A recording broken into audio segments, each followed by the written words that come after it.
Can we talk for a second?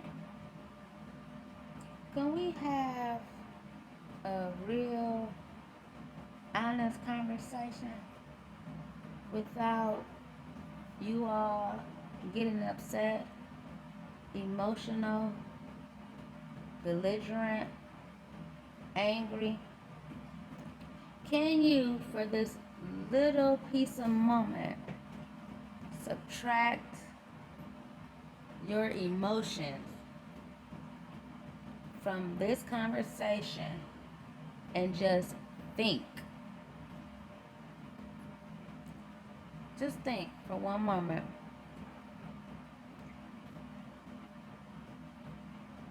Every day I've been riding around and I've been seeing grown men, able-bodied men, sitting in front of, they are Arabic men, sitting in front of the Arab stores, gas stations. And you know who mostly sit around and congregate in front of other men's businesses? Mostly black men. Now, me being a black woman, let me tell you how sad, disrespectful, scary that is. So, I'm pulling up to a store and I see 10 black men sitting in front of the store, begging for change. Mind you, nobody is opening the door. Nobody is saying, "Hi, how are you today?" They're just begging for change. Now, we know that we live in a society where begging is accepted. But if we go into the good book, which is the Bible mentions that you should work so that if anyone asks you for money, you will be able to help that person, right? But I see many of you not even going to work. But you, with no shame, is sitting in front of another man's business, scaring away customers. Yeah, that's what you're doing. You're scaring away customers. Because when I see a group of men like that, I don't get out my car. I do not get out my car. I ride past that location. Unless I'm with my man. If I'm with my man, that's a whole different story. If I'm with my man loves me. He's very protective. He's very nurturing. He's very open and loving towards me. But even then, when I'm with him, I think about both of our lives, not just my life. Right? I'm not going to jeopardize his life. I want him to be with me for as long as he can be. So when I see you men do this disturbing, disrespectful, ignorant crap, it irritates me to no end. When I come into my apartment complex, you men and women, mind you, my apartment complex houses the disabled, mentally ill, emotionally ill, financially ill, the illiterate, the disrespectful, unloving, immature, non-responsible. And on the flip side of that, we have loving, wise, responsible, mature, caring people. This is a great place to do any type of social studies. Where I live is a great place. If you like to help people, this is a great place to help people. If you like to put on programs, this is a great place to put on programs.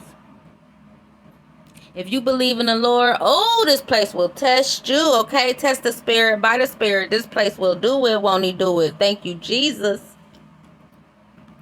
If you think you better than anybody, this place will surely test you. Because the fact of the matter is, none of us, I don't care what kind of degree you got. I don't care what kind of car you drive. I don't care what your health issues is. I don't care how big or small, how tall or a giant or a midget or a dwarf you are, right? Me personally, none of that stuff, regardless of if you male or female, in between, none of that stuff will stop me from treating you with respect and like a human being.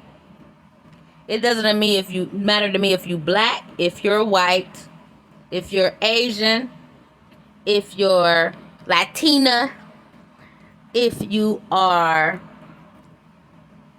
Barney. I mean, because at the end of the day, you are who you say you are. So why am I going to challenge you on that? I am not, and I will not. I will respect you.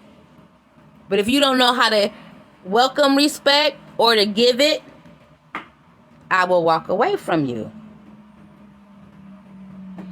None of us should be encouraging anybody to beat us, to lie to us, to manipulate us, to trick us out of anything. Sexually, mentally, socially, financially. We should not allow people to use us, to abuse us, to take our kindness for weakness. And I'm not saying to go around and be violent. Now, me, myself, I have lived a life of violence. And where did it get me? Incarceration. Where did it get me? Beat up. Where did it get me? Tickets. And for everything that we do, we can make our lives easier by the choices we make, or we can make it harder by the choices we make.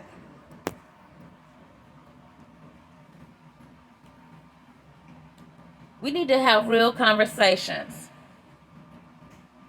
I am sick and tired of seeing the disrespect. You know, and for those of you who are supposed to be in the Word, but you know, it's funny that many of you who claim to love Jesus so much, to follow Jesus so much, you do not read the Bible for yourself. Why is that?